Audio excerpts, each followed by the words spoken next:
बैठिए भाई साहब, बहुत बहुत बधाई आपको रवि कुमार जी। बहुत बहुत धन्यवाद सर। तो देव सुनो, मेरे सामने रवि कुमार जी आ गए। ये जहाननगर मोरदा, मोरडा सर, मोरडा। मोरडा, हाँ सही बोला है? बिल्कुल मोरडा। हाँ ये राजस्थान से हैं। जी सर। हंसमुख चेहरा है इनका। और मान्यवर, क्या कर रहे हैं आजकल आप? सबसे पहले ठहर जाइए, आप अपने साथ अपने भाई साहब, हाँ इधर आ गए हैं। प्रणाम करता हूँ आपको। नमस्कार। आपका शुभ नाम?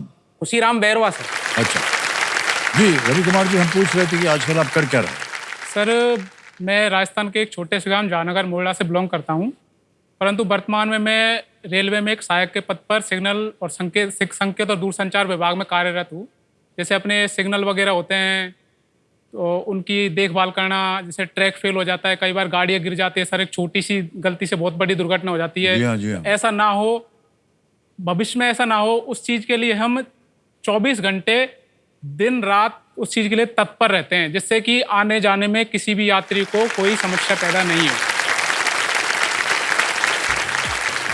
तो आप तो राजस्थान से हैं, लेकिन आप कह रहे हैं थोड़े दूर रहते हैं। आप कहाँ मैं रहते गुजरात रहता हूँ सर। हैं? गुजरात में। जी जी सर।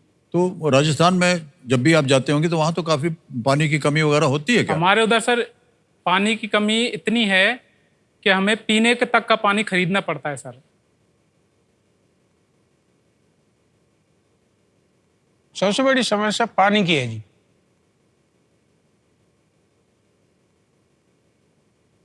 बारिश होती नहीं है, जमीन का जल स्तर नीचे चला गया। जीवन के लिए पानी बहुत जरूरी है। आदमी खाना खाने बिना रह सकता है, लेकिन पानी के बिना नहीं रह सकता है। रोटी 2 टाइम मिले तो पानी पीने के लिए 1 टाइम को तरस रहे हैं। हमारे गांव में जो पानी आता है उसमें फ्लोराइड बहुत ज्यादा है। कम बारिश होती है तो जलस्तर बहुत ज्यादा नीचे चला गया है। जैसे जैसे जलस्तर नीचे जाता है तो उसके अंदर केमिकल का मिला हुआ पानी आता है।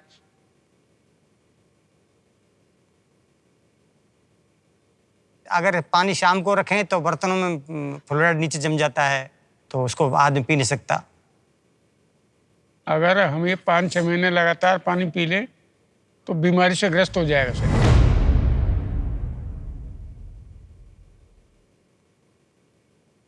नहा लेते हैं ये पानी से तो खुजली चलती है शरीर में, और जिस घुटनों में फ्लोराइड जम जाए ये घुटने सारे दर्द करते हैं। बाहर से टैंकर आते हैं, उनसे पैसों में पानी भरवाते हैं।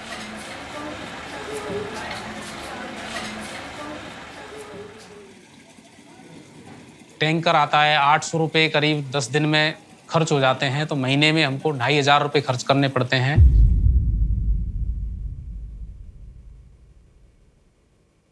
जैसा कभी कभी टैंकर नहीं आता है तो ये पानी यूज करना पड़ता है, तो बहुत प्रॉब्लम होती है। पिया भी नहीं जाता, प्यासे भी मरते हैं कभी कभी तो।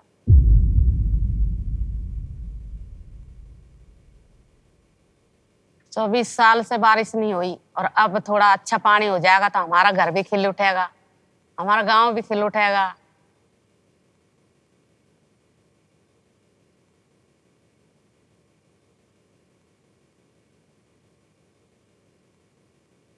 क्या बताएं साहब, समस्या बहुत है। बड़ी समस्या है।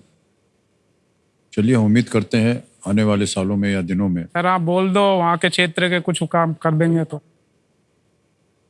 ऊपर के अधिकारी कुछ कर देंगे तो अच्छा होगा ना, गांव के लिए अच्छा होगा। पूरी पंचायत है सर, छोटा सा गांव, तो बहुत गंभीर समस्या होगी ये। मेरे खुद के लिए नहीं, मेरे पूरे क्षेत्र के लिए बहुत गंभीर समस्या है सर ये।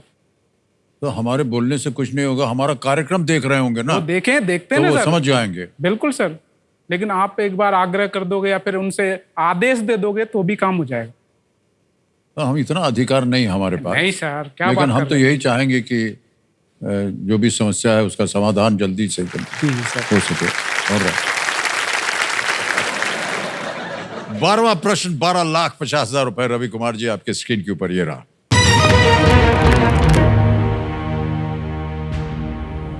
दिसंबर 1946 में पंडित जवाहरलाल नेहरू द्वारा पेश किए गए किस संकल्प से संविधान बनाने के लिए मार्गदर्शक सिद्धांत मिले थे? What resolution moved by Pandit Jawaharlal Nehru in December 1946 provided the guiding principles for framing the Constitution? ये रहे ऑप्शंस आपके सामने. A, Objectives Resolution. B, Republic Resolution. C, Enumeration Resolution. या D, People's Resolution. उद्देश्य संकल्प. B, गणतंत्र संकल्प. C, गणना संकल्प. या D, जन संकल्प. ये 1946 की बात है, पंडित नेहरू की बात है. किस संकल्प से संविधान बनाने के लिए ये मार्गदर्शक सिद्धांत भी मिले थे? सर फिर 2 ऑप्शन में आके फंस गया. सी और डी तो आंसर नहीं है. गणतंत्र संकल्प भी मुझे नहीं लग रहा.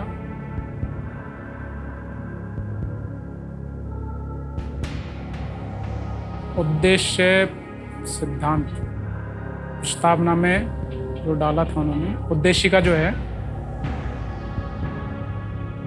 मेरा ज़्यादा सही लग रहा है ऑप्शन ए. क्योंकि गणतंत्र संकल्प 26 जनवरी 1950 उस टाइम संविधान लागू हुआ था. गणतंत्र तो उस टाइम पे भारत था नहीं सर, लेकिन श्योरिटी कम है. ओके. अब 640 भी कम राशि नहीं है मेरे लिए. भी अगर मैं 320 जैसे प्रस्तावना में संविधान बनाने के लिए सबसे पहले उन्होंने प्रस्तावना दी थी 1946 में. संविधान की बैठक भी हुई थी 1946 में. उस टाइम उद्देश्य प्रस्तावना के लिए बात हुई थी. गणतंत्र का तो उस टाइम, क्योंकि 26 जनवरी 1950 को संविधान लागू हुआ तो उसी टाइम से भारत गणतंत्र माना जाता है जी. तो गणतंत्र मेरे हिसाब से हो नहीं सकता. गणना है नहीं है, जन संकल्प है नहीं है. अब मैं जा रहा हूँ सर उद्देश्य पे, लेकिन मैं 50-50 हूँ. भी अगर ये गलत तो 320.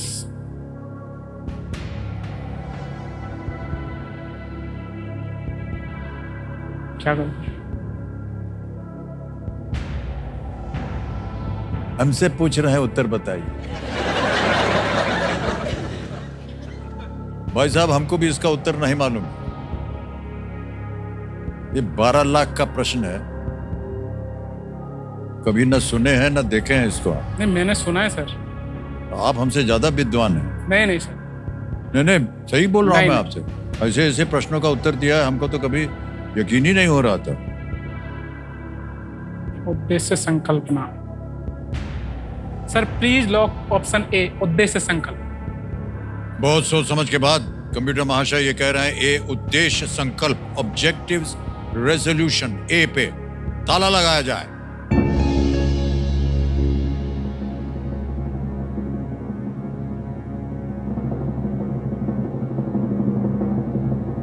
आपका कितने का लोन था? 7 लाख. 7 लाख का. ये 640 से पूरा नहीं होगा ना? वो तो इंटरेस्ट भी लगता ना सर उसमें. वो 9 लाख बैठता सर. सर एक बात बताएं आप. हो गया पूजा आपका. What an answer is doing. क्या बात है, वाह वाह.